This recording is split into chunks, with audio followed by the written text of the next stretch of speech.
Good evening, Moonscouts. I'm your troop leader, Bunnie, and welcome to Campfire Tales.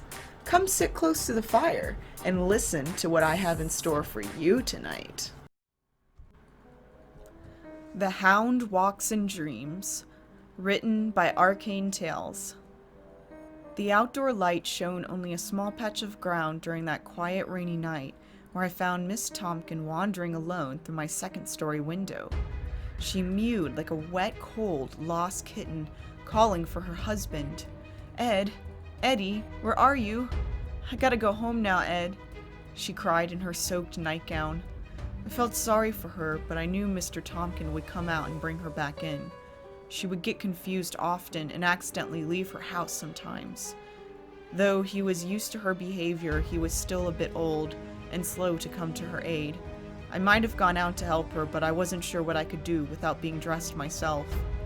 Either way, I was still unnerved by the endless black expanse of the woods behind my house, and the limbs that outstretched toward my room to grab anything that so much as pokes their nose outside. I became more aware of my presence and shut the lights off to my room, but I soon realized Mrs. Tompkin saw it. "Come on out, Ed, I know you're there. Ed, I'm frightened." I couldn't take it anymore, so I shut my window completely to block out the sound and forced myself under my blankets to sleep. Everything was silent now, to the point where even the rain barely made any noise. I practically swam in the comfort of my freshly cleaned sheets and slipped quickly into a dream. I had little sense of where exactly I was, but it seemed to be an outdoor barbecue. There must have been 100 people spread out through the wide, green, vibrant park. Some sat in their cars, which were all parked spaciously from each other on the grass, interspersed with multicolored picnic blankets. I was just trying to find someone I recognized, but I occupied myself well enough with the occasional curious dog that came to greet me. One of their owners, a pair of girls sitting in an open jeep, struck up a conversation with me. They apologized at first for their dog, but I brushed it aside, telling them how much I love dogs. I could pet them for hours and not even be bothered if I was licked or if they smelled. It didn't even smell like fresh mowed grass, though. The park, the dog, the girls, everything smelled somewhat like fabric softener. Everything changed when I saw a huge black shape prowl in the distance. A sudden cold breeze blew by me, and the shape came closer toward me. It was the largest, ugliest dog I've ever seen in my life. Not even by normal standards, as it stood almost 6 feet tall, and must have weighed a ton from how fat it was. Its face was abnormal as well, not so much as mangled from fighting, but rather misshapen, as if by birth, and the sight made my stomach turn. It started directly toward me, passing through the jeep where the girls sat. Though I saw its paws practically crush their thighs as it stepped over them, they paid it no mind, texting on their phones like it didn't even exist. Its smell was abhorrently distinct, like the unmistakable smell of a wet dog. The giant sat down next to me, towering just an inch above my eye level, panting its foul breath in my face.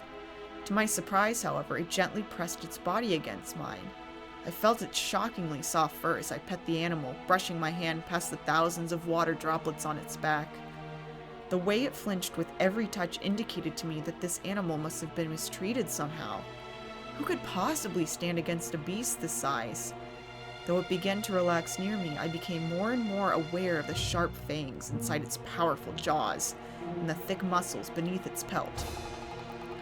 I looked at the great-black dog set against the flat green pastures and the blue sunny sky.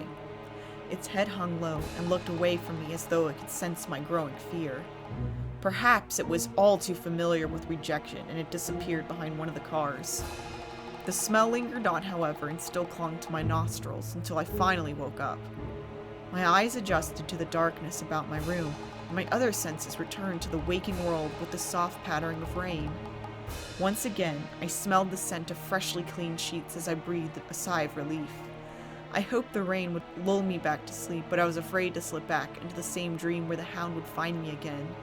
My room was colder than I remember, and the rainfall began to serve as more of an irritation than soothing repetition.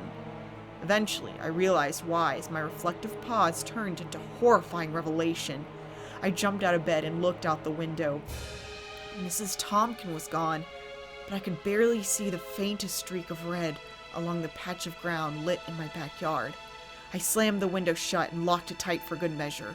A part of me knows what happened to her, but I can't possibly admit it to myself. I just prayed I wouldn't have to close my window for a third time. Thank you so much for joining me tonight, Moonscouts. I hope that you enjoyed tonight's video. If you did, hit that like button and don't forget to subscribe to Camp Brightmoon. And don't forget to hit the little bell button so you don't miss any new videos. You can also follow me on Facebook, Instagram, and Twitter. All of those links will be in the description below. And we have a Camp Brightmoon Patreon page. So thank you so much again, and I hope to see you next time. Bye!